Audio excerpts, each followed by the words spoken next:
Hello दोस्तों, नमस्कार। आप सभी का एक बार फिर से बहुत-बहुत स्वागत है आप सभी के अपने यूट्यूब चैनल डियर गुरुजी पर। तो दोस्तों, आज की इस क्लास में आप सभी के लिए बहुत ही महत्वपूर्ण क्लास चलने जा रही है। यहाँ पर आप सभी को जीके जीएस से रिलेटेड बहुत ही महत्वपूर्ण प्रश्नों को मैं बताने वाला हूँ। तो दोस्तों, मेरा नाम है मयंक जायसवाल और आप सभी का एक बार फिर से बहुत-बहुत स्वागत है आपके इस चैनल पर। तो दोस्तों, यहाँ पर मैं आपको बताने वाला हूँ जीके जीएस से रिलेटेड बहुत ही महत्वपूर्ण 50 प्रश्नों को, जो कि आप सभी के लिए बहुत ही इम्पोर्टेंट है। तो जितने भी लोग यहाँ पर नए हैं, इस चैनल पर नए हैं, वो लोगों को करना क्या है कि चैनल को सबसे पहले सब्सक्राइब करना है, जिससे कि आने वाले क्लास के नोटिफिकेशन आप सभी को आसानी से मिल जाया करें। ठीक है, रट गया तो आप सभी लोग देख सकते हैं यहाँ पर आपसे पहला प्रश्न क्या पूछा जा रहा है, ध्यान से देखिए। तो दोस्तों, यहाँ पर आपसे पूछा जा रहा है कि निम्नलिखित में से कौन सा युद्ध जिसने भारत में ब्रिटिश प्रभुत्व को प्रारंभ किया। सभी लोग पूरे कंसंट्रेशन के साथ यहाँ पर बने रहें। हर एक प्रश्न आपके लिए बहुत ही इम्पोर्टेंट है। ठीक है, हर एक प्रश्न बहुत ही इम्पोर्टेंट है और एक दूसरे से अलग है। ठीक है, तो आप सभी लोग बताने का प्रयास कीजिए यहाँ पर आपका राइट आंसर क्या हो जाएगा दोस्तों। तो जितने भी लोगों ने बताया है ऑप्शन नंबर पहले को, वो लोग यहाँ पर बिल्कुल करेक्ट हो जाएंगे। ठीक है, देखिए उमंग, रवि, अनुष्का, काफ़ी सारे लोगों ने यहाँ पर सही जवाब बताया है। जितने भी लोगों ने प्यासी का युद्ध बताया है, वो लोग यहाँ पर बिल्कुल करेक्ट हो जाएंगे। चलिए बढ़ते हैं अगले प्रश्न की तरफ। ब्रिटिश शासन के समय अर्थव्यवस्था को खोखला करने, मतलब कि इकोनॉमिक ड्रेन के सिद्धांत के बारे में पुस्तक किसने लिखी थी। आप सभी के लिए यहाँ पर ये बहुत ही इंपॉर्टेंट प्रश्न है। आप सभी को 5 सेकंड मिलते हैं, आप लोग बताने का प्रयास कीजिए आपका राइट आंसर यहाँ पर क्या हो जाएगा। तो दोस्तों, यहाँ पर जितने भी लोगों ने बताया है दादा भाई नौरोजी, वो लोग यहाँ पर बिल्कुल करेक्ट हो जाएंगे। पूरा फोकस आप लोग बना कर रखिए, जिससे कि हर एक प्रश्न आप सभी को समझ में आए। चलिए बढ़ते हैं हम लोग अपने अगले प्रश्न की तरफ। बहुत ही अच्छा प्रश्न है। निम्नलिखित में से सन 1857 के बरेली विद्रोह का नेता कौन था। बरेली, ठीक है, सभी लोगों ने सुना होगा इसके बारे में। अच्छा, इसके बारे में नहीं सुना तो किसके बारे में सुना है बताइए। बरेली के बाजार में, बताइए यहाँ पर आप लोग बताने का प्रयास कीजिए। सन 1857 ईस्वी के बरेली विद्रोह का नेता कौन था। तो दोस्तों, यहाँ पर जितने भी लोगों ने बताया है खान बहादुर खान, वो लोग यहाँ पर बिल्कुल करेक्ट हो जाएंगे। चलिए अगले प्रश्न की तरफ बढ़ते हैं। दोस्तों, आप सबकी ये जो क्लास है बहुत ही इंपॉर्टेंट है, तो क्लास को बीच में बिल्कुल भी स्किप मत करिएगा। ठीक है, यहाँ पर आप सभी लोग बताने का प्रयास कीजिए कि औपनिवेशिक भारत में भारतीय विधवाओं के लिए शारदा सदन स्कूल की स्थापना किसने की। तो दोस्तों, यहाँ पर आपको बताना है पंडित रमाबाई या महादेव गोविंद रनाडे। मैं आपको बताना चाहूंगा कि यहाँ पर देखिए ऑप्शन नंबर तीसरा और चौथा वाला ये आपका बिल्कुल गलत है। चलिए केबीसी खेलते हैं आपके साथ। यहाँ पर दो प्रश्न, दो ऑप्शन दिए गए हैं, आपको बताना है इन दोनों में कौन सा सही है। 50-50 मैंने कर दिया है। ठीक है, सत्यम, सभी लोग यहाँ पर देखिए जुड़े हैं, बहुत सारे लोग बताने का प्रयास कर रहे हैं। तो यहाँ पर जितने भी लोगों ने बताया है ऑप्शन नंबर ए को, वो लोग यहाँ पर बिल्कुल करेक्ट हो जाएंगे। ठीक है, जितने भी लोगों ने, देखिए कुछ लोगों का मानना था कि ये गोविंद रनाडे सही है, लेकिन यहाँ पर जितने भी लोगों ने पंडित रमाबाई को बताया है, वो लोग यहाँ पर बिल्कुल करेक्ट हो जाएंगे। चलिए दोस्तों, बढ़ते हैं हम लोग अपने अगले प्रश्न की तरफ। अगला प्रश्न आपसे पूछा जा रहा है कि भारतीय राष्ट्रीय कांग्रेस की स्थापना अंग्रेजी राज्य के अभय कपाट, ठीक है, के रूप में की गई, यह विचार था, बताइए। तो दोस्तों, यहाँ पर आपको बताना है कि अंग्रेजी राज के अभय कपाट, जिसको हम लोग कहते हैं सेफ्टी वैल्यू के रूप में भी की गई, तो यह विचार किसका था। तो दोस्तों, यहाँ पर जितने भी लोगों ने बताया है ऑप्शन नंबर डी को, वो लोग यहाँ पर बिल्कुल करेक्ट हो जाएंगे। चलिए अगले प्रश्न की तरफ बढ़ते हैं। अगला प्रश्न आपसे पूछा जा रहा है कि कलकत्ता में, देखिए हर एक प्रश्न में कुछ ना कुछ आप लोग स्टोरी क्रिएट करिए, जिससे कि समझ में भी आएगा और पढ़ने में भी मजा आएगा आप सभी को। कलकत्ता में स्वदेशी आंदोलन की घोषणा और बहिष्कार प्रस्ताव जो है, इसको पारित किया था। देखिए आप सभी को आदत डाल लेनी है, हर एक प्रश्न को बताना है। ठीक है, तो माइंड भी आपका उसी तरह काम करेगा जैसा आप उसे चाहेंगे। तो आप सभी लोग बताने का प्रयास कीजिए कि कलकत्ता में स्वदेशी आंदोलन की घोषणा और बहिष्कार जो है, ये प्रस्ताव किसने पारित किया। तो दोस्तों, यहाँ पर जितने भी लोगों ने बताया है ऑप्शन नंबर सी को, वो लोग यहाँ पर बिल्कुल करेक्ट हो जाएंगे। विवेक और काफी सारे लोग बता रहे हैं एक्स। यहाँ पर जितने भी लोगों ने सी बताया है वो लोग यहाँ पर बिल्कुल करेक्ट हो जाएंगे। चलिए अगले प्रश्न की तरफ बढ़ते हैं। देखिए यहाँ पर दिखना चाहिए, यहाँ पर देखिए बताना है आपको कि भारतीय राष्ट्रीय कांग्रेस द्वारा पहली बार दादा भाई नौरोजी की अध्यक्षता में स्वराज की मांग की गई।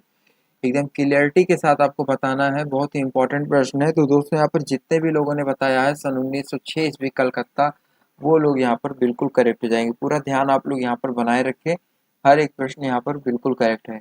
अफसाना यहाँ पर जितने भी लोगों ने बताया है, देखिए रुदौली यहाँ पर कुछ लोगों का बताना है कि रविन्द्रनाथ टैगोर ने अपनी सर की उपाधि जो है किस घटना के विरोध में लौटा दी थी, आप सभी को बताना है। यहाँ पर देखिए सुभाष चंद्र बोस के बारे में भी एक प्रश्न आने वाला है और राजस्थान से रिलेटेड है। आप सभी लोग पहले यहाँ पर बताने का प्रयास कीजिए कि रविन्द्रनाथ टैगोर ने अपने सर की उपाधि किस घटना के विरोध में लौटा दी थी। तो दोस्तों यहाँ पर जितने भी लोगों ने बताया है ऑप्शन नंबर डी को, वो लोग यहाँ पर बिल्कुल करेक्ट हो जाएंगे, जलियांवाला बाग हत्याकांड के विरोध में। चलिए अगला प्रश्न आपसे पूछा जा रहा है कि पंडित जवाहरलाल नेहरू और गोविंद बल्लभ पंत ने साइमन कमीशन के विरुद्ध जो है प्रदर्शन का नेतृत्व किया था। तो आप सभी लोग बताने का प्रयास कीजिए यहाँ पर आपका राइट आंसर क्या हो जाएगा। ठीक है, थोड़ा सा मैं फास्ट बताने वाला हूँ, आप सभी लोग थोड़ा सा कंसंट्रेशन बनाए रखें कि जिससे आप सबकी ये क्लास बहुत ही अच्छे से और थोड़ा सा जल्दी खत्म हो सके, जिससे कि आप लोग और भी क्लासेस अटेंड कर सके। ठीक है, लखनऊ में, जी हाँ लखनऊ में यहाँ पर जितने भी लोग बता रहे हैं वो लोग यहाँ पर बिल्कुल करेक्ट हो जाएंगे। चलिए दोस्तों हम लोग बढ़ते हैं अपने अगले प्रश्न की तरफ। 11 जून को दोपहर में सूर्य की किरणें लंबवत पड़ती है, कहाँ पर पड़ती है? तो दोस्तों आप सभी लोग देखिए, लक्ष्मण यहाँ पर कुछ लोग बता रहे हैं ऑप्शन नंबर बी को, रांची पर। बहुत ही अच्छा प्रश्न है, आप सभी को पता होना चाहिए कि रांची पर जो है जून को दोपहर में सूर्य की किरणें लंबवत रांची पर पड़ती है। ठीक है, बहुत ही इंपॉर्टेंट है, बहुत ही इंपॉर्टेंट है। अगला प्रश्न भी, संयुक्त राज्य अमेरिका की बृहद झीलों को, देखिए इंपॉर्टेंट तो सारे प्रश्न हैं लेकिन कुछ प्रश्न बहुत ही ज्यादा इंपॉर्टेंट है। ठीक है, ऐसा मैं नहीं, ऐसा जो आपके बुक्स हैं ये कह रहे हैं। ठीक है, क्योंकि ये सब प्रश्न ज्यादा से ज्यादा बार पूछे गए हैं। संयुक्त राज्य अमेरिका की बृहद झीलों को पूर्व से पश्चिम दिशा की ओर क्रम में सजाइए। तो दोस्तों यहाँ पर जितने भी लोगों ने बताया है ऑप्शन नंबर देख सकते हैं बी वाला, आप सभी लोग इसका एक स्क्रीनशॉट भी ले लीजिए, बिल्कुल करेक्ट हो जाएगा। ठीक है, आर्टेरियो, फिर उसके बाद ईरी, फिर हयूरन या मिशिगन और फिर उसके बाद सुपीरियर। चलिए अगले प्रश्न की तरफ बढ़ते हैं। अगला प्रश्न ध्यान से देखिए, आपसे क्या पूछा जा रहा है कि पूर्वी घाट की सर्वोच्च चोटी बताइए, जिंगा सॉरी माफ करिएगा, जिंदागढ़ा किस राज्य में स्थित है? तो दोस्तों यहाँ पर जितने भी लोगों ने बताया है ऑप्शन नंबर ए को, वो लोग यहाँ पर बिल्कुल करेक्ट हो जाएंगे। चलिए दोस्तों हम लोग बढ़ते हैं अपने अगले प्रश्न की तरफ। निम्नलिखित में से कौन सा कथन असत्य है? तो दोस्तों यहाँ पर देखिए बात करते हैं यहाँ पर असत्य कथन की। तो यहाँ पर देखिए ऑप्शन नंबर, आप सभी को ध्यान देना है ऑप्शन नंबर सी को। जी हाँ, नेपाल की सीमा असम व सिक्किम से लगती है। देखिए मेरे सामने इस समय मैप है, मैं आपको बताना चाहूंगा कि नेपाल की सीमा जो है असम व सिक्किम से नहीं लगती है। ठीक है, तो मैं आपको बताना चाहूंगा कि असम व सिक्किम से जो है यहाँ पर आपका भूटान की सीमा लगती है, ना कि नेपाल की। ठीक है, अब मैं आपको बताना चाहूंगा नेपाल की सीमा जो है ये उत्तर प्रदेश से लगती है। ठीक है, उत्तर प्रदेश, उत्तराखंड, इन सब चीजों से लगती है, बिहार से लगती है, उत्तर प्रदेश से लगती है, उत्तराखंड से लगती है। और आप सभी को पता होना चाहिए उत्तराखंड जो है ये पहले उत्तर प्रदेश का ही हिस्सा हुआ करता था। तो आप सभी का जो यहाँ पर राइट आंसर हो जाएगा ऑप्शन नंबर सी हो जाएगा। चलिए बाकी सब यहाँ पर सही है। भारत की जो सबसे लंबी स्थलीय सीमा है वो बांग्लादेश के साथ है। ठीक है, आप सभी को पता होना चाहिए। ठीक है, बहुत ही इंपॉर्टेंट है ये सब चीजें। चलिए अगले प्रश्न की तरफ बढ़ते हैं। अगला प्रश्न आपसे क्या पूछा जा रहा है, ध्यान से देखिए। यहाँ पर आपसे पूछा जा रहा है कि कौन सा कार्य मुद्रा के द्वारा किया जाता है? मूल्य का मापक, विनिमय का माध्यम, या मूल्य का संचय, या उपयुक्त सभी? तो मुझे उम्मीद है कि यहाँ पर ज्यादातर लोगों ने बताया होगा ऑप्शन नंबर डी को, क्योंकि ऐसा फैक्ट है, ऐसा होता ही है कि जब उपयुक्त सभी आ जाता है तो 90% केस में वो प्रश्न आपका सही हो जाता है। तो दोस्तों राउंड फिगर यहाँ पर जितने भी लोगों ने डी बताया है वो लोग यहाँ पर बिल्कुल करेक्ट हो जाएंगे। ठीक है, चलिए अगले प्रश्न की तरफ बढ़ते हैं। अगला प्रश्न आपसे पूछा जा रहा है कि बैंक बोर्ड ब्यूरो की स्थापना कब की गई? तो दोस्तों बैंक बोर्ड ब्यूरो जो है इसकी स्थापना कब की गई आप सभी को बताना है। तो दोस्तों यहाँ पर जितने भी लोगों ने 1 अप्रैल सन 2016 ईस्वी बताया है वो लोग यहाँ पर बिल्कुल करेक्ट हो जाएंगे। चलिए दोस्तों बढ़ते हैं अगले प्रश्न की तरफ। भारतीयों द्वारा पूर्ण रूप से स्थापित देश का प्रथम बैंक है। तो भारतीयों द्वारा अगर पूरी तरीके से स्थापित कोई बैंक है, देखिए यहाँ पर आप सभी लोग देख सकते हैं, कुछ लोग बता रहे हैं, देखिए यहाँ पर टिंकू, काफी सारे लोग बता रहे हैं, रवि, अनुज, काफी सारे लोगों का आंसर यहाँ पर आ रहा है। रवीना, तो यहाँ पर जितने भी लोगों ने बताया है ऑप्शन नंबर डी को, वो लोग यहाँ पर बिल्कुल करेक्ट हो जाएंगे, पंजाब नेशनल बैंक। जी हाँ, कॉमन है यहाँ पर, जितने भी लोगों ने बताया है ऑप्शन नंबर डी, वो लोग यहाँ पर बिल्कुल करेक्ट हो जाएंगे। बहुत ही इंपॉर्टेंट है, बहुत ही आसान प्रश्न है। विमुद्रीकरण क्या है, बताइए विमुद्रीकरण क्या है? तो दोस्तों यहाँ पर आप सभी लोग पूरे मजे के साथ बताइए, बहुत ही इंपॉर्टेंट है, बहुत ही आसान है। तो विमुद्रीकरण जो है, ये मौद्रिक नोट को कानूनी रूप से समाप्त कर देना है। बहुत ही रिलैक्स, यहाँ पर जितने भी लोगों ने बताया है वो लोग यहाँ पर बिल्कुल करेक्ट हो जाएंगे। ठीक है, पूरा रिलैक्स रहिए, कंसंट्रेट रहिए, जिससे कि हर एक प्रश्न आपको इम्पोर्टेंट, मतलब हर एक प्रश्न आपको समझ में आए, एक भी इम्पोर्टेंट प्रश्न आप लोगों से बचने ना पाए। चलिए, देखना है, दिखा देंगे यहाँ पर अगला भी प्रश्न, पहले इसको बताने का प्रयास कीजिए। भारत सरकार ने देश के 14 बैंकों का राष्ट्रीयकरण कब किया? सभी लोग बताने का प्रयास कीजिए, आपका राइट आंसर यहाँ पर क्या हो जाएगा। देखिए, ये सब प्रश्न आप सभी को ड्रीम में भी नहीं मिलेगा, तो आप सभी लोग बताने का प्रयास कीजिए यहाँ पर राइट आंसर क्या है। तो दोस्तों यहाँ पर जितने भी लोगों ने बताया है, देखिए युवराज, ठीक है, संजय, काफी लोग यहाँ पर बता रहे हैं, तो यहाँ पर जितने भी लोगों ने बताया है ऑप्शन नंबर बी को, वो लोग यहाँ पर बिल्कुल करेक्ट हो जाएंगे। ड्रीम में आपका युवराज यहाँ पर आपका बिल्कुल करेक्ट है। जुलाई सन 1969 ईस्वी, जी हाँ, भारत सरकार ने देश के 14 बैंकों को राष्ट्रीयकरण जो है जुलाई सन 1969 ईस्वी में प्राप्त किया। ठीक है, आप सभी लोग ध्यान रखिए, 1969, ठीक है, ये 69 ईस्वी आप सभी को ध्यान में रखना है। सब तो 1900 के अंतर्गत हैं, लेकिन आपका यहाँ पर जो मेन है वो 69 है। ठीक है, 1969 ना कि 1971, ये चीज आप लोग याद रखिएगा। ठीक है, पहला ऑप्शन गलत है, दूसरा ऑप्शन आपका बिल्कुल सही है। चलिए, सन 90 से जुड़े हुए काफी सारे लोगों को पता मतलब सन 90 से जितने भी प्रश्न आते हैं वो सारे इंपॉर्टेंट होते हैं। ठीक है, सन 1900 ईस्वी से लेकर 19वीं सदी, 20वीं सदी, ये सब सदियों से जो रिलेटेड प्रश्न है बहुत इंपॉर्टेंट है, आप सभी को ध्यान में रखना है। कान सिटी, यहाँ पर अगला प्रश्न आपसे पूछा जा रहा है कि संसदीय शासन प्रणाली की सफलता के लिए आदर्श स्थिति है। तो दोस्तों यहाँ पर जितने भी लोगों ने बताया है ऑप्शन नंबर बी को, वो लोग यहाँ पर बिल्कुल करेक्ट हो जाएंगे। ठीक है, यदि यहाँ पर अगला प्रश्न आपका यहाँ पर क्या हो जाएगा। चलिए अगले प्रश्न की तरफ बढ़ते हैं। अगला प्रश्न आपसे पूछा जा रहा है कि उच्चतम न्यायालय के न्यायाधीश किस अनुसूची के समक्ष शपथ प्रतिज्ञान करते हैं? तो आप सभी लोग देखिए और बताने का प्रयास कीजिए। तो यहाँ पर दोस्तों जितने भी लोगों ने बताया है ऑप्शन नंबर बी को, वो लोग यहाँ पर बिल्कुल करेक्ट हो जाएंगे। ठीक है, तो नील यहाँ पर आपका जो राइट आंसर हो जाएगा ऑप्शन नंबर बी वाला जो है आपका यहाँ पर बिल्कुल करेक्ट हो जाएगा। कॉमन प्रश्न है, बहुत ही इंपॉर्टेंट है, जितने भी लोगों ने बी बताया अनुसूचित 3, वो लोग यहाँ पर बिल्कुल करेक्ट हो जाएंगे। चलिए, अब तक यहाँ पर देख सकते हैं काफी सारे लोग जुड़ चुके हैं और बताने का प्रयास भी सभी लोग कर रहे हैं। तो जून, यहाँ पर जो अगला प्रश्न आपसे पूछा जा रहा है कि भारत के संविधान के अनुसार निम्नलिखित में से कौन सा एक अधिकार आपातकाल में छीना नहीं जा सकता? तो दोस्तों यहाँ पर देख सकते हैं आप सभी लोग, देखिए यहाँ पर जितने भी लोगों ने बताया, देखिए सिचुएशन के अकॉर्डिंग यहाँ पर हर एक प्रश्न आपके लिए इम्पोर्टेंट है, क्योंकि आपका एग्जाम जो है काफ़ी करीब आ चुका है। तो ये सिचुएशन ही ऐसा बनता है कि आप सभी को एक भी प्रश्न मिस नहीं होना चाहिए, कौन पता कौन सा प्रश्न आपके एग्जाम में आ जाए। ठीक है, भारत के संविधान के अनुसार निम्नलिखित में से कौन सा एक अधिकार आपातकाल में छीना नहीं जा सकता है?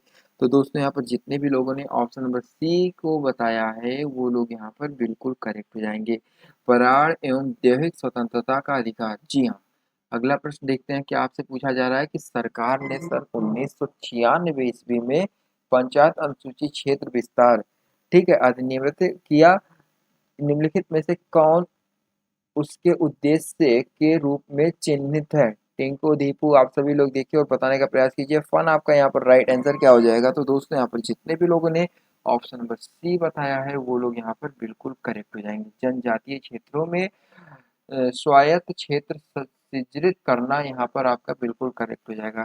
यूट्यूब के थ्रू आप सबकी ये क्लास प्रोवाइड की जा रही है, बिल्कुल फ्री है। आप सभी को बस करना क्या है, हर एक प्रश्न को ध्यान से देखना है और अच्छे से उसका जवाब देना है, ठीक है। आरबीआई साइट 2017 यहाँ से रिलेटेड प्रश्न है, आप सभी लोग बताने का प्रयास कीजिए। अगला प्रश्न आपसे पूछा जा रहा है कि यदि पंचायत भंग होती है तो किस अवधि के अंदर निर्वाचन करना अनिवार्य होगा। तो दोस्तों यहाँ पर जितने भी लोगों ने बताया है ऑप्शन नंबर सी को, वो लोग यहाँ पर बिल्कुल करेक्ट हो जाएंगे। ऑप्शन नंबर सी आपका क्या है, 6 माह, ठीक है। यहाँ पर 6 माह, देखिए पप्पू यहाँ पर आप सभी का, और रवि, ठीक है, विराट, काफी सारे लोग यहाँ पर बता रहे हैं, तो आप सभी लोग यहाँ पर बिल्कुल करेक्ट हो जाएंगे। चलिए अगले प्रश्न की तरफ बढ़ते हैं। अगला प्रश्न आपसे क्या पूछा जा रहा है, सभी लोग ध्यान से देखिए, बताने का प्रयास कीजिए कि निम्नलिखित में से वह कौन सी धातु है जिसको चाकू से भी काटा जा सकता है। तो दोस्तों निकेल, सोडियम, पोटेशियम या बी व दोनों। देखिए यहाँ पर मैं आपको बताना चाहूंगा कि जितने भी लोगों ने यहाँ पर ऑप्शन नंबर डी को बताया है वो लोग यहाँ पर बिल्कुल करेक्ट हो जाएंगे, ठीक है। जितने भी लोगों ने ऑप्शन नंबर डी को बताया है वो लोग यहाँ पर बिल्कुल करेक्ट हो जाएंगे। चलिए दोस्तों अगले प्रश्न की तरफ बढ़ते हैं। अगला प्रश्न आपसे पूछा जा रहा है कि लिटमस विलयन जब ना हो तो अम्लीय होता है, न क्षारीय तब वह किस रंग का होता है। आप सभी लोग बताने का प्रयास कीजिए, यहाँ पर आपका राइट आंसर क्या हो जाएगा। तो दोस्तों यहाँ पर जितने भी लोगों ने बताया है ऑप्शन नंबर ए को, वो लोग यहाँ पर बिल्कुल करेक्ट हो जाएंगे, बैगनी, ठीक है। चलिए अगले प्रश्न की तरफ बढ़ते हैं। अगला प्रश्न आपसे पूछा जा रहा है कि निम्नलिखित में से कौन सा कथन असत्य है। देखिए छोटा जीव यहाँ पर जो आपका राइट आंसर हो जाएगा, ऑप्शन नंबर आपका सी वाला यहाँ पर बिल्कुल करेक्ट हो जाएगा। ध्यान से देखिए सी आपका क्या है, अनैच्छिक व हृदय पेशियों द्वारा दोनों को कायिक तंत्रिका तंत्र के तंत्र जोड़ते हैं। ये आपका यहाँ पर बिल्कुल करेक्ट हो जाएगा। चलिए अगले प्रश्न की तरफ बढ़ते हैं। उमंग देखिए अगला प्रश्न आपसे क्या पूछा जा रहा है। देखिए नाम तो सबका मैं यहाँ पर नहीं ले सकता हूँ, तो आप सभी लोग बताने का प्रयास कीजिए कि इलेक्ट्रॉन ग्रहण करने वाले, क्योंकि याद भी नहीं रहता, कुछ लोगों का यहाँ पर मानना है कि याद नहीं रहता, ठीक है। ऐसे प्रश्नों को मैंने बताया, कोई बात नहीं, याद नहीं है, लेकिन यहाँ पर तो फोकस करिए, ध्यान दीजिए। इलेक्ट्रॉन ग्रहण करने वाले पदार्थ कहलाते हैं ऑक्सीकारक, उत्प्रेरक या अपचायक या आपका उपयुक्त में से कोई नहीं। तो दोस्तों यहाँ पर जितने भी लोगों ने ऑप्शन नंबर ए बताया है वो लोग यहाँ पर बिल्कुल करेक्ट हो जाएंगे, ऑक्सीकारक, ठीक है। चलिए अगला प्रश्न आपसे पूछा जा रहा है कि हम मैली अथवा धूल भरी सड़क फिसल जाते हैं, इसका कारण क्या है। तो दोस्तों यहाँ पर जितने भी लोगों ने बताया है ऑप्शन नंबर डी को, वो लोग यहाँ पर बिल्कुल करेक्ट हो जाएंगे, घर्षण की कमी के कारण, ठीक है। चलिए अगला प्रश्न आपसे पूछा जा रहा है कि निम्नलिखित में से विसर्ग संधि से बनी शब्द है। तो विसर्ग संधि की बात करें तो दोस्तों यहाँ पर जितने भी लोगों ने ऑप्शन नंबर सी को बताया है वो लोग यहाँ पर बिल्कुल करेक्ट हो जाएंगे, परोक्ष, ठीक है। चलिए अगले प्रश्न की तरफ बढ़ते हैं। एक के शब्द का उचित विलोम है। दोस्तों आप सभी लोग ध्यान से देखिए, इंपॉर्टेंट है। यहाँ पर जितने भी लोगों ने बताया है ऑप्शन नंबर डी को, अनय के, वो लोग यहाँ पर बिल्कुल करेक्ट हो जाएंगे, ठीक है दोस्तों। चलिए अगले प्रश्न की तरफ बढ़ते हैं। कब टूर कहाँ। देखिए अगला प्रश्न आपसे पूछा जा रहा है कि निम्नलिखित में से यमुना का पर्यायवाची शब्द नहीं है। तो यमुना का जो पर्यायवाची शब्द है, देखिए यमुना का पर्यायवाची शब्द आप सभी लोग यहाँ पर देख लीजिए, ऑप्शन नंबर जो आपका डी वाला है, कुलंकषा, यहाँ पर आपका बिल्कुल करेक्ट हो जाएगा। चलिए अगले प्रश्न की तरफ बढ़ते हैं। अगला प्रश्न आपसे क्या पूछा जा रहा है, दिल्ली से रिलेटेड, आपसे रिलेटेड है, आपके लिए बहुत ही इंपॉर्टेंट है।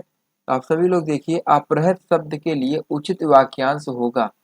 दोस्तों आप सभी को बताना है यहाँ पर आपका राइट आंसर क्या हो जाएगा। तो दोस्तों यहाँ पर जितने भी लोगों ने बताया है ऑप्शन नंबर सी को, वो लोग यहाँ पर बिल्कुल करेक्ट हो जाएंगे, जिस वस्तु को पहना ना गया हो, ठीक है। चलिए अगला प्रश्न आपसे पूछा जा रहा है कि निम्नलिखित में से किस वाक्य में लिंग संबंधी अशुद्धि है। तो दोस्तों आप सभी लोग देख सकते हैं, यहाँ पर जितने भी लोगों ने ऑप्शन नंबर बी को बताया है वो लोग यहाँ पर बिल्कुल करेक्ट हो जाएंगे। बी वाला ऑप्शन आपका क्या है, वह स्त्री नहीं मूर्तिमंत करोड़ा है। तो यहाँ पर आपका बिल्कुल करेक्ट हो जाएगा। तो दोस्तों इसी के साथ जो है आज की ये क्लास आपकी यहीं पर समाप्त होती है। और आप सभी को आज की ये क्लास कैसी लगी कमेंट करके ज़रूर बताएं। और जितने भी लोग चैनल पर नए हैं तो सबसे पहले करना क्या है, चैनल को सब्सक्राइब करना है, जिससे कि आने वाली क्लास के नोटिफिकेशन आप सभी को आसानी से मिल जाया करें। तो चलिए दोस्तों, मिलते हैं अपने किसी अन्य वीडियो में, तब तक के लिए धन्यवाद, टेक केयर।